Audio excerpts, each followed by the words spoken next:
Donald Trump, since I know you're watching, I have 4 words for you. Turn the volume up. Yeah, so ku New York kulandira ndithu mayor wa nyuwani. Mayor a nyuwani ku New York, imene imachedwa kuti richest city in the world. Ndi mzinda wolemera kwambiri pa dziko lapansi. So ndi mzinda umene ndithu uli wofunikira kwambiri. Ingakhale pa zisankho za ku America mzinda uso ndi wofunikira kwambiri. Koma kumene kuku ndithu kwalowa kunabwera kamunthu kena kakuchenjeza kwambiri. Kamunthu karu ndikamwenyeru kamunthu. Kanthu kamunthu ndikamwenye ndithu. So iko kakanabadwira ndithu ku Uganda, kena konkanazapita nonso pano ku USA ndi makolo ake. So kanapeza citizenship ngati nzika kumene mu 2018 by naturalization. So yeah, ndiye ali kumene kuku anapanga nawo zaka zake ndizochepa actually andizaka zokwana 34. So dzina lake ndi Zohran Mamdani. Yeah, ndi Islamu and yeah, tinauti njomba. So sorry.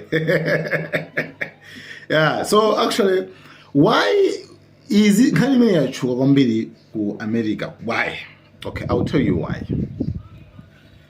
And the Trump kweni sizinamusangalase kuti Mamdani Zohran wawina kumene koko.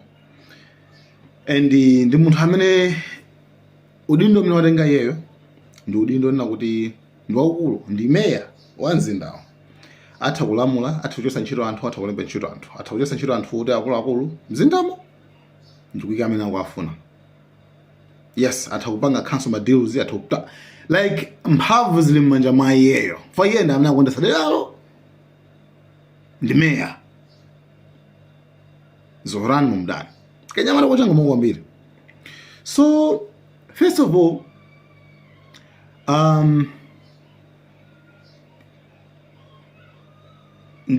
ndosena zivani ndi Donald Trump. Wina Republican, wina Democrat.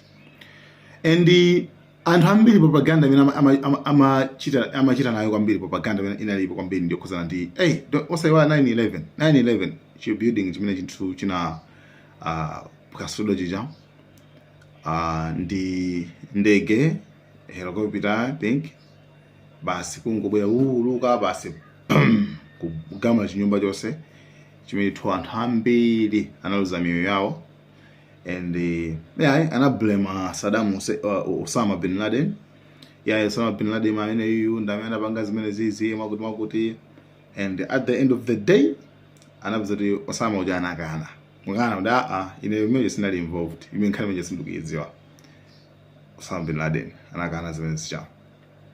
And komano mukapanga check bwinobwino kufufuza bwinobwino actually zinali za plan yawo. Zeza plan yawo. Intelligence yose ya America mene imakhalira muja basi wina kangobwera uko basi kuma chimene. So pa nkhani ya 9/11 nkhani ikulu kwambiri.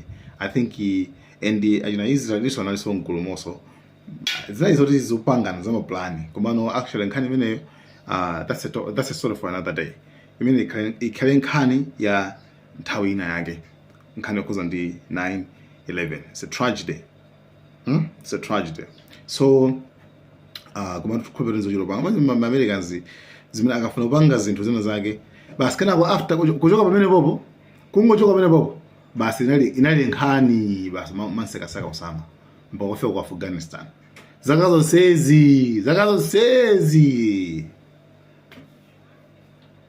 basi anusakasaka wena kana kunyumba ku America kuhema kuti basi actually some like okay anyway can maybe talk imene kambabe tende kambeza Zohran Mamdani amene tu wasanduka meya kumene kuku.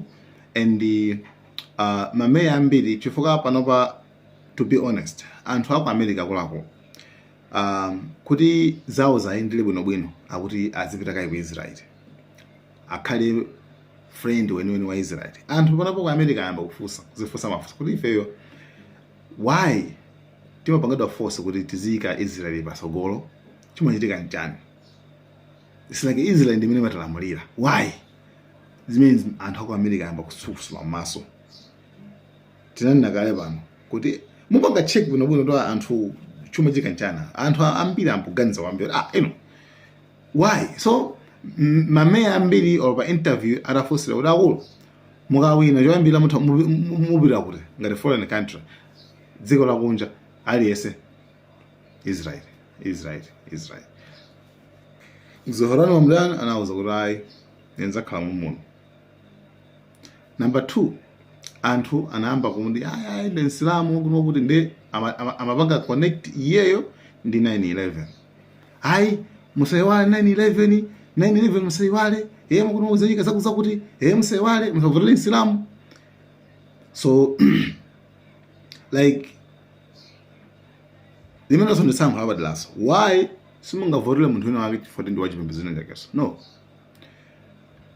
iweyo ngati kuona potential munthuyo akuthandizani, you vote for them,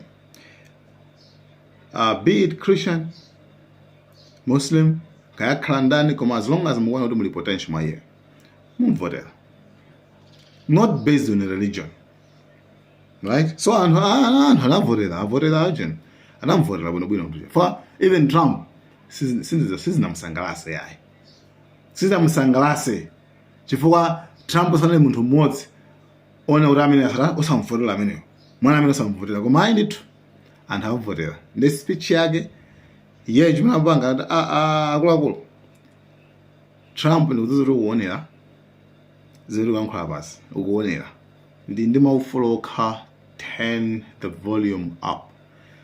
Pena ukuonera apo mukweze chi volume ndizimveka kwambiri ndipo makonomo right.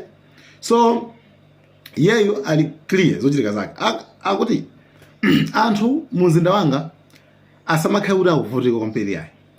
Anthu amene ndi chuma kwambiri tizadula yani misonkho yambiri, komanso tizithandizira anthu ovutikawo.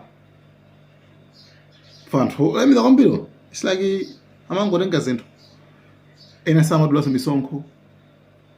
Mukudziwa kalenso ni mbiri anthu olemera kama business misonkho amatidula so na anthu osauka. 2, anapolomesa ma free buses kuti mabasi azakhala ulere muzayenda site mabasi ukwera kukhala ulere amene acho osati sizolipiraso yayi, right? So anthu ambiri amukonda kwambiri is charismatic, young. So Zohran Mamdani watenga ndithu kupanga break internet aliyese Zohran Mamdani.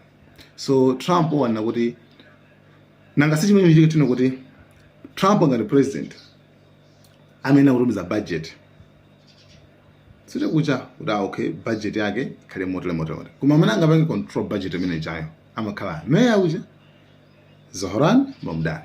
So Trump akona kuti kumene kuchako sindingayike so extra budget like ndama zopitilira kuti iye uja ayendese bwino zinthu zake. So na iye wana kuti no, it's fine ife tiliziyamba ndi Trump ngati sapanga zizolongosoka, koma ngati afuna zoti zinthu zitheke ate ndigwe ntchito limodzi. So actually like okay mayor wachipani china, president is wachipani china. Yeah, that's it. So andiudindo panopa ndithu walenga ntchito walemba ntchito anthu ena ake amene ndithu anthu ena amaopa kwambiri chifukwa anthu amenewo amafinya anthu olemera kuti azipereka misonkho chifukwa anthu ambiri olemera misonkho samapereka. So that's the first thing, misonkho ambiri samapereka. Ndi number 2, iye uja anazakambaso kuzanzana kuti ineyo akadzabwera Netanyahu musite yanga simene ndina. Remember kuti munthu amakhala ndi mphamvu. Netanyahu pachera anamubana maiko ali pa wanted list, right? Afunika ICC, International Criminal Court imumange andi warrant of arrest. So ananena kuti ineyo Netanyahu alibe ufulu obwera kuti kusita yaine moti Netanyahu nthani akakweza ndi Trump anamuza kuti kumene ndikamazapita ku New York nthawi ndoti ndidzatenga Donald Trump ndamaza azandipulumutse. yeah, amacheza pa table zimene anayankhula zimenezozo. So mukuzowa kaleso inuyo. That means fa Zohran Mamdani ndo munthu amene samasapota nawo za Israeli. Iyeyo amakhala kugulu apa ma Palestina. Ndo amachita nawo publicly poyera.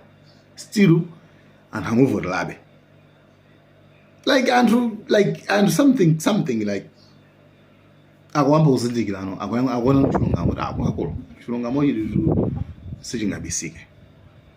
Ndaye pakali pano akufuna akansule makampani onse amene amapanga fund amene apereka ndalama ku dziko la Israeli kuti azipanga zimene amapanga zicha. Ntchito yoyamba mu office yake ndimeneyo. Ndege ndichikulikitiro ndeti kuti zinthutu ya papa makulu kuti anthu ambiri akunyuka kuti ifeyo tani tichoka kodera kuno tichoka kotesamuka kuno nde tizokupatsirani komano Zohran Mamdani na amene ali mayor tsopano Msilamu amene ndithu anthu ambiri anampangira kampeni amusamuvotere msatani ndi Islamu amene makuti mozambiri mbiri zochitika koma ayi ndithu nduyo amene wawinayo a Trump also nangaba ngabanje. So guys, thank you so much. Malawian Camera.